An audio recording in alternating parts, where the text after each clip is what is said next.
Halo sobat, pintu teater 1 telah dibuka. Kali ini Mimin akan ngebahas sebuah film yang berjudul I Am Legend. Film ini mengisahkan bagaimana kemurkaan dan kebarbaran seorang mantan pasukan elit karena istrinya harus tewas di hadapannya.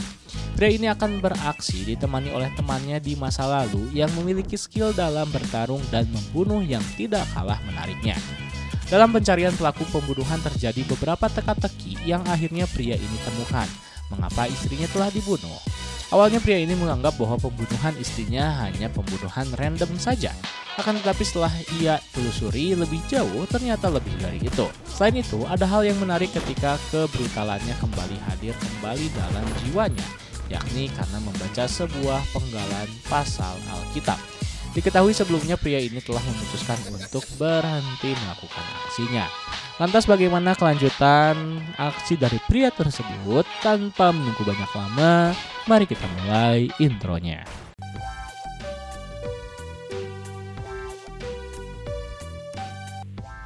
Scene pertama memperlihatkan kondisi masyarakat yang carut-marut dengan dipenuhi kejahatan yang mereka sering lakukan, seperti merampok, membunuh, memperkosa, dan yang lainnya.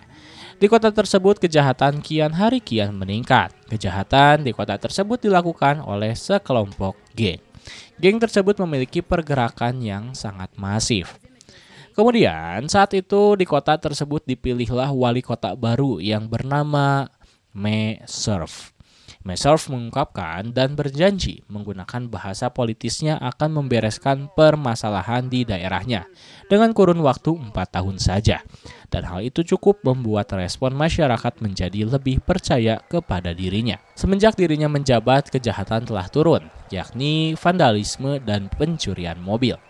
Di sisi lain, scene memperlihatkan di sebuah rumah ada yang menonton tayangan tersebut dan diketahui wanita ini bernama Vivian.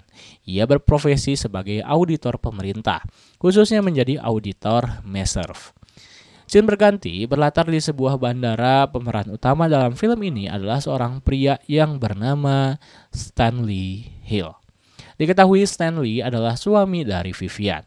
Ketika mereka sedang menuju ke parkiran mobil, mereka menemukan mobil mereka dalam keadaan ban mobil yang kempes. Tiba-tiba ada 3 orang pria tak dikenal datang lalu menyerang Stanley dan Vivian. Dalam penyerangan ini mengakibatkan Vivian telah tewas di tempat karena ia ditusuk beberapa kali oleh orang tersebut, sedangkan Stanley mendapatkan luka di bagian kepala.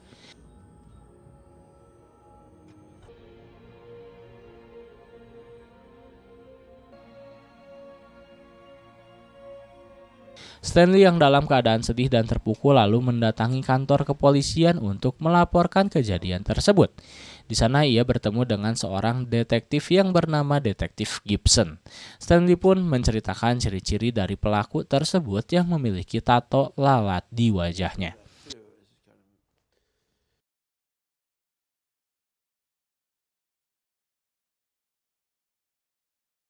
Lalu dalam upacara pemakaman Vivian, Stanley dan anaknya terlihat sedih dan berbincang mengenai kenangan bersama Vivian dahulu. Di saat yang bersamaan, Stanley memutuskan untuk pergi terlebih dahulu karena ingin cepat menemukan pelaku yang membunuh istrinya. Di malam hari, Stanley yang ditemani minuman di kamarnya, ia menonton sebuah berita wawancara Meserve yang menyebutkan ia sangat terpukul akan kematian Vivian. Stanley menilai hal itu adalah sebuah omong kosong dan saking kesalnya ia melemparkan Alkitab yang ada di tangannya. Akan tetapi ia pun merasa bersalah dan mencoba mengambil Alkitab tersebut. Tiba-tiba ia menemukan sebuah penggalan pasal yang menyebutkan, "But I am full of the wrath of the Lord, and I cannot hold it in." Hal ini membuat Stanley tiba-tiba menjadi sedikit tenang, lalu mencoba untuk memeriksa keadaan putrinya lewat telepon. Di keesokan harinya, Stanley pun pergi ke kantor polisi untuk melihat orang-orang yang berhasil polisi tangkap. Dari kelima orang tersebut, beruntungnya Stanley menemukan pelaku yang menyerang dirinya dan istrinya. Pria tersebut bernama Charlie dan tato lalat di wajahnya. Akan tetapi anehnya, Detektif Gibson merespon dengan tidak serius apa yang telah diucapkan oleh Stanley. Apalagi ketika di luar ruangan, ternyata Charlie malah dilepaskan begitu saja oleh pihak kepolisian. Melihat hal itu, Stanley langsung marah dan kesal kepada Gibson. Detektif Gibson malah merespon kekesalan Stanley dengan alibi yang tidak masuk akal dan menyebabkan Stanley kecewa lalu keluar dari kantor polisi. Scene berganti, di sebuah restoran, Stanley didatangi oleh Abby. Stanley menceritakan segala hal yang terjadi kepada Abby. Mendengar hal itu, bahkan Abby pun tidak percaya atas apa yang dilakukan oleh pihak kepolisian. Setelah itu, ketika di rumah, Stanley tiba-tiba menuju ke tembok di balik pakaian baju miliknya. Lalu setelah itu ia memutuskan untuk mencari udara segar dengan cara mengelilingi kota menggunakan mobilnya. Bukannya mendapat ketenangan, Stanley malah bertemu dengan Charlie yang sedang diam di pinggir jalan bersama temannya. Hal tersebut membuat jiwa barbar yang pernah dimiliki oleh Stanley meledak kembali. Diketahui bahwa Stanley adalah seorang mantan pasukan elit yang telah pensiun. Ia pun langsung pulang ke rumahnya dan membawa peralatan yang pernah ia sembunyikan di balik pakaian baju miliknya. Lalu ia pun langsung menelpon partner kerjanya dahulu yang bernama Dennis. Stanley mengungkapkan meminta bantuan kepadanya Dennis untuk menemukan sebuah nama pelaku pembunuhan istrinya. Keesokan harinya Stanley langsung mendatangi Dennis yang sekarang berprofesi sebagai tukang cukur. Terjadi perbincangan antara mereka. Dennis menyarankan kepada Stanley untuk tidak kembali seperti dahulu, yakni ketika dahulu kala mereka ini terkenal sangat barbar dalam melakukan setiap aksinya. Selain itu, Dennis memberikan sebuah berkas kepada Stanley yang berisikan identitas Charlie. Charlie berprofesi sebagai pengedar narkoboy. Di sini belum diketahui motif mengapa Charlie membunuh Vivian. Setelah mendapatkan berkas yang Stanley inginkan, ia pun langsung pergi dan berterima kasih kepada Dennis karena telah membantunya. Kemudian Stanley pun menuju ke sebuah bar, yang dimana di dalam tersebut ada salah satu komplotan yang bersama Charlie ketika di tempat kejadian. Pria yang menggunakan bucket hat itu bernama Nathan. Ia terlihat sangat belagu sambil memegang stik biliar di tangannya. Ia pun sedikit tersadar bahwa Stanley terlihat mencurigakan. Seketika Nathan langsung membawa bola biliar dan menembakkannya ke arah Charlie. Ketika menampakkan wajahnya, Nathan langsung tersadar bahwa Charlie adalah korban yang pernah ia serang. Ia pun langsung berlari keluar ketakutan. Beruntungnya, Stanley berhasil menangkapnya dan di saat ia menanyai beberapa pertanyaan kepada pria tersebut, Charlie tidak mendapatkan informasi apapun. Dan di saat yang bersamaan, Dennis hadir di hadapannya. Mereka pun langsung membunuh pria itu dan membuangnya ke dalam tempat sampah, lalu meledakkan tempat sampah tersebut.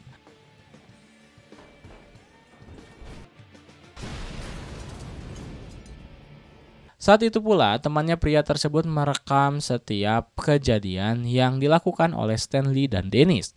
Kemudian pria yang merekam kejadian tersebut lalu mendatangi bos komplotannya. Bos geng tersebut bernama Lemmy. Lemmy sangat kesal dan marah kepada Tony, karena ketika anak buahnya dibunuh, ia malah merekam kejadian tersebut dan tidak membantunya. Dan sebagai ganti dalam kekesalannya, Lemmy meminta satu jari milik Tony. Setelah itu Lemmy pun langsung menyuruh anak buahnya mencari Stanley dan Dennis. Keesokan harinya di tempat kediaman Dennis memperlihatkan peralatan yang ia miliki. Peralatan yang dimiliki oleh Dennis dinilai sangat komplit, berbeda dengan Stanley yang hanya memiliki persenjataan di sebuah koper saja. Lalu mereka pun mencoba berlatih dan sedikit mengasah kembali kemampuan menembak mereka. Setelah itu, menggunakan ponsel Nathan yang sebelumnya mereka ambil, ditemukanlah nomor milik salah satu komplotan yang menyerang Stanley saat itu. Kemudian Stanley pun memutuskan akan pergi ke sebuah tempat tato. Di sisi lain terungkap detektif Gibson dan temannya dipanggil oleh anak buah Lemmy. Dalam pertemuan antara Lemmy dan Gibson, terungkaplah bahwa Lemmy memiliki informasi yang sangat berharga bagi Meserve, di mana ia memiliki sebuah video yang merekam kejadian anaknya Meserve yang sedang melakukan pesta narkoboy bersama temannya. Dalam pesta tersebut, diketahui salah satu dari mereka telah tewas karena overdosis. Lemmy memberikan ultimatum kepada Gibson untuk tidak mengganggu anak buahnya. Dan jika hal itu masih terjadi, maka Lemmy akan mengancam memposting video itu ke sosial media. Setelah itu, detektif menghubungi Meserve dan memberitahu segalanya. Diketahui pula, detektif Gibson adalah seorang yang selalu mengerjakan hal-hal kotor yang dilakukan oleh Meserve. Kemudian Messerv memberikan sebuah perintah kepada Gibson untuk segera menemukan pelaku yang telah membunuh anak buah Lemmy. Scene berganti di tempat tato. Stanley mencoba bertanya mengenai Lars kepada tukang tato. Mengetahui hal itu, tukang tato langsung menghubungi Lars dan memberitahu ada seorang pria misterius yang mencari dirinya. Tak lama kemudian, Lars pun datang dan mencoba mengecek siapa pria yang mencarinya. Dan di saat Stanley telah usai mentato tubuhnya, bahkan di sini tato pemilik Stanley bertuliskan, "I am Red." Lars tersadar lalu membawa pistol miliknya lalu menodongkannya kepada Stanley. Perkelahian pun tidak terelakkan.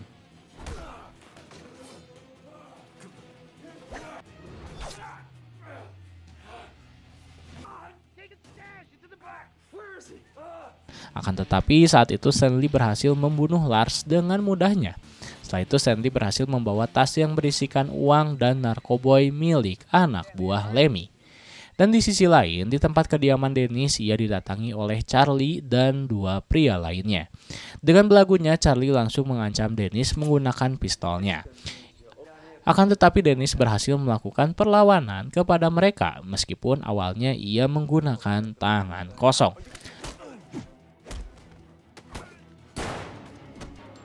Anak buah Charlie dapat ia bunuh dengan mudahnya, dan membuat Charlie malah terlari terbirit-birit karena ketakutan melihat skill bertarungnya Dennis.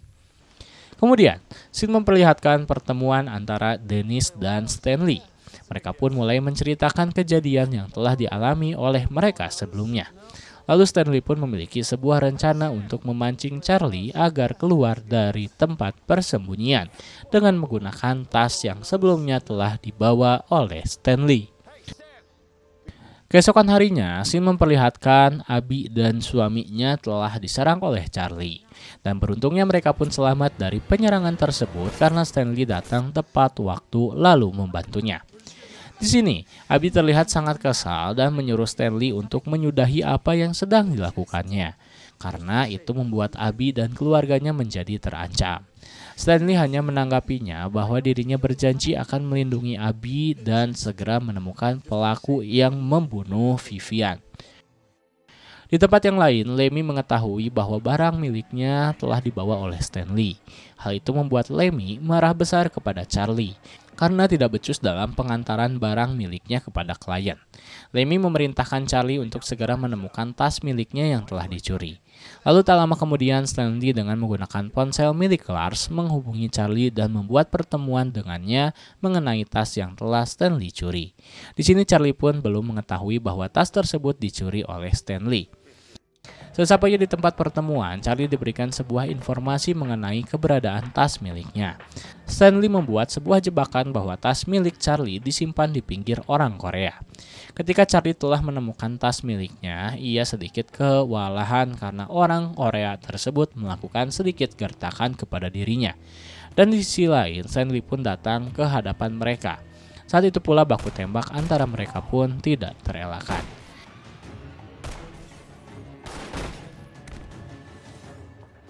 Dennis yang di lantai bawah pun bertugas untuk membantu Stanley dari kejauhan. Dengan skill bertarung miliknya, Stanley berhasil melumpuhkan orang Korea dan menyudutkan Charlie.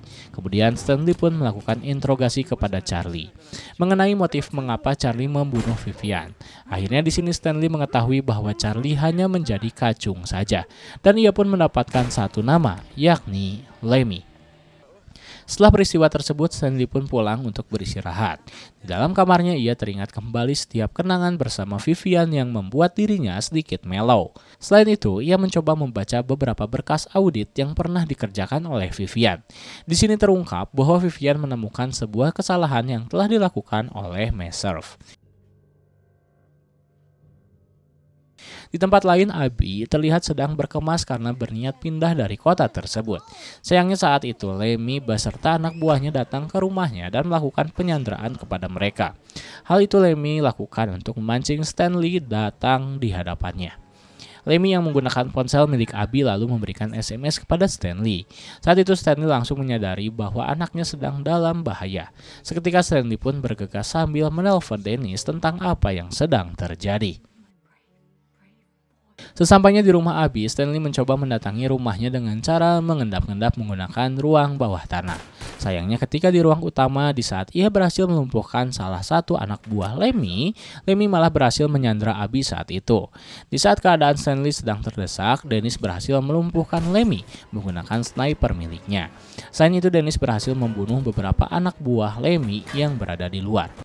Kemudian Stanley melakukan interogasi kepada Lemmy. Ia kembali bertanya mengenai motif mengapa dirinya membunuh istrinya. Akan tetapi tetap saja ia malah mendapatkan informasi tentang siapa orang yang memerintahkan Lemmy melakukan hal tersebut. Dan di saat Lemmy akan memberikan sebuah nama kepada Stanley, yakni bahwa Meserve lah yang menyuruhnya, Detektif Gibson datang dan tiba-tiba membunuh Lemmy saat itu. Tapi hal itu terlambat karena Stanley akhirnya mengetahui pelaku pembunuh istrinya. Ketika teman dari Gibson datang dan akan menyerang Stanley, lagi-lagi Dennis datang dan berhasil membunuh pria tersebut. Setelah itu Stanley menyandra Gibson untuk menjadikan akses agar ia dapat bertemu dengan Meserve. Ketika di perjalanan, Gibson menceritakan semuanya, bahwa motif dari Meserve membunuh Vivian karena keburukannya tidak ingin diketahui oleh publik. Karena seperti yang kita ketahui sebelumnya, Vivian mengetahui keburukan yang sedang dilakukan oleh Meserve. Sesampainya di tempat kediaman Meserve, Stanley membuat Gibson tidak sadarkan diri. Dan ketika ia siuman, Gibson tersadar bahwa mobil miliknya telah dipasang pemantik api di tangki bensinnya. Seketika Gibson beserta temannya pun tewas akibat ledakan tersebut. Lalu Stanley pun berhasil masuk ke rumah Meserve dan melumpuhkan beberapa penjaga di rumahnya. Mendengar hal tersebut, Meserve dengan membawa shotgun di tangannya berhasil menyudutkan Stanley. Meserve pun mencoba bertanya siapa sebenarnya Stanley ini. Seketika saat itu Stanley berhasil melakukan perlawanan kepada Meserve dengan cara menusukkan pisau di perutnya. Dan di saat sakaratul maut yang sedang dialami oleh Meserve, Stanley berkata dan mengenalkan dirinya bahwa I am Wrath, atau yang artinya akulah kemurkaan. Kemudian setelah itu pihak kepolisian sudah mengepung Stanley di luar rumah.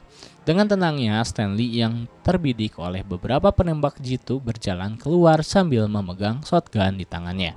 Setelah ia mengangkat shotgun miliknya, seketika para polisi langsung menembak tubuhnya.